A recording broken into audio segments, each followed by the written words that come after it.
Halo teman-teman, berjumpa lagi bersama saya di channel Shine HO. Hari ini saya mau berbagi kepada teman-teman bagaimana cara menggunakan aplikasi Epakris untuk penyuluh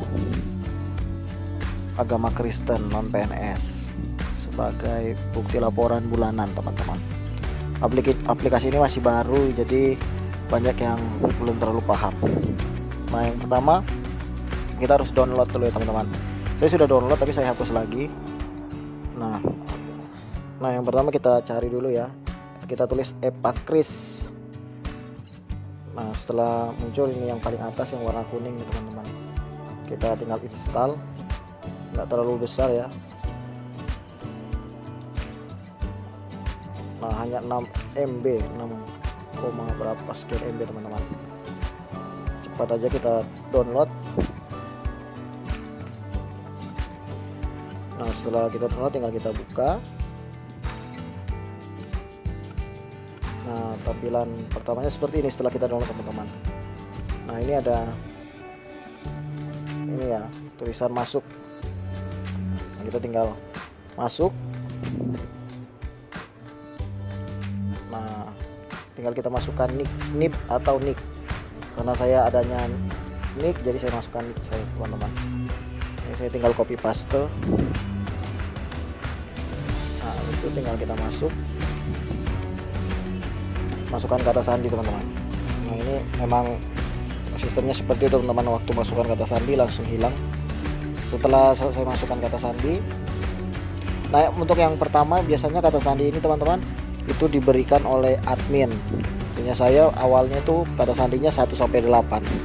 Nah, itu kata sandi awal. Nanti setelah kita sudah masuk di menunya kita bisa ganti, teman-teman. Nah, ini seperti ini ya teman-teman. Ini adalah beranda awal. Ini berandanya seperti ini. Ini saya sudah pernah masukkan rencana penyuluhan. Nah, ini ada beranda ya teman-teman. Nah, berandanya seperti ini, kita bisa lihat tampilannya cukup sederhana. Bagian bawah hanya ada rencana penyuluhan, realisasi penyuluhan, dan persetujuan. Nah, yang bagian kedua itu kontak masuk. Kontak masuknya seperti ini teman-teman. Ini hanya ada 2 pesan.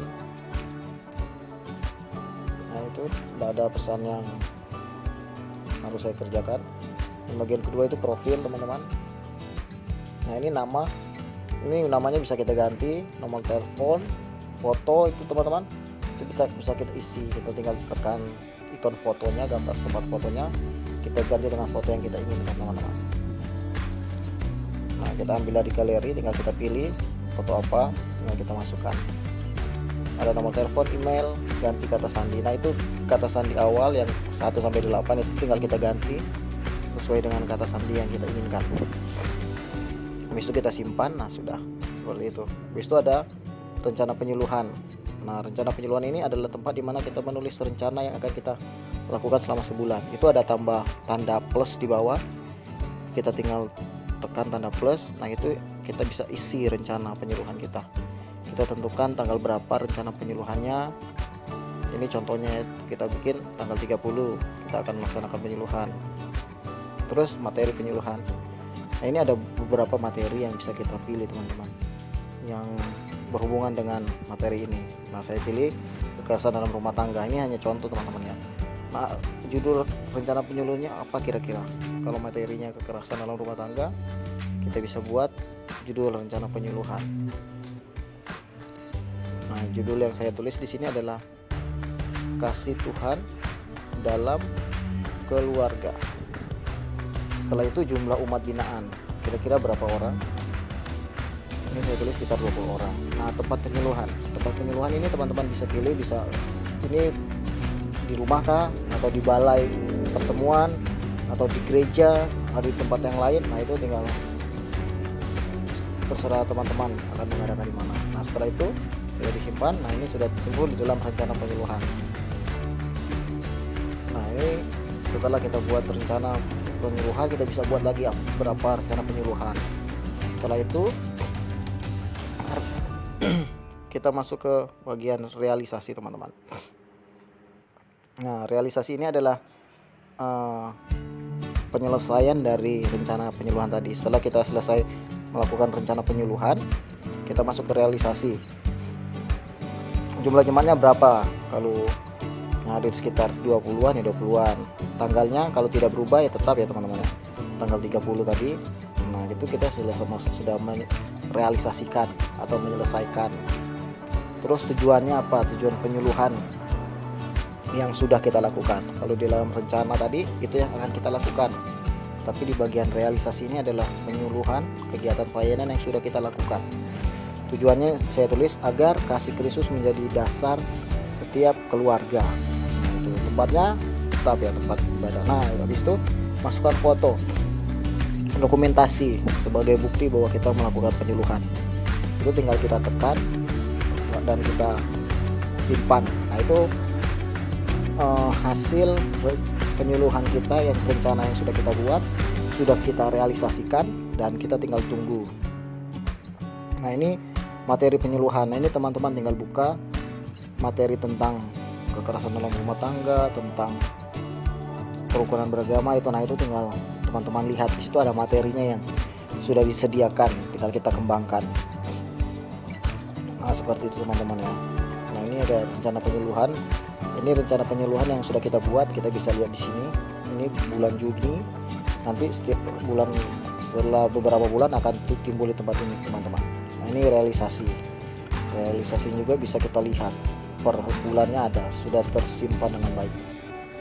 Nah ini teman-teman ya. Jadi seperti ini di bagian beranda sudah terlihat, sudah ada 5 rencana penyuluhan dan sudah 5 yang sudah terrealisasi. Nah tinggal menunggu realisasi yang disetujui. Nah ini nanti bagiannya admin, mereka menyetujui pelayanan kita, hasil penyuluhan kita atau tidak teman-teman. Itu kita bisa lihat di realisasi yang disetujui. Tapi karena ini aplikasinya baru diterapkan, jadi belum ada yang disetujui karena baru dimulai bulan Juni ini teman-teman. Nah, seperti itu. Ini yang masih belum direalisasikan, masih dalam rencana penyuluhan teman-teman. Nah seperti itu teman-teman. Ini adalah aplikasi Epakris yang bisa kita gunakan. Tampilan menunya seperti itu. Nah ini tampilan rencana penyuluhan. Nah, sangat mudah teman-temannya untuk digunakan. Ini ketika kita tambahkan rencana penyuluhan, jadi tinggal sistemnya, tinggal kita masuk ke dalam aplikasi, kita buat rencana penyuluhan, kita isi sesuai dengan data yang ada. Setelah itu ketika tanggalnya kita realisasikan, dan setelah itu kita tinggal upload foto dan data-data yang dibutuhkan. Nah hanya seperti itu teman-teman, dan kita tinggal tunggu realisasi yang disetujui. Nah setelah itu kita kembali, kita keluar. Nah kalau kita mau masuk, tinggal kita masuk di aplikasi Epakrisnya teman-teman. Kita langsung masuk di menunya, di berandanya seperti ini teman-teman. Nah kalau kita hapus aplikasi ini, kita hapus total, kita download lagi, datanya tidak akan hilang teman-teman, asalkan kita masuk dengan nick yang sama. Mungkin itu yang dapat saya bagikan. Terima kasih, Tuhan memberkati.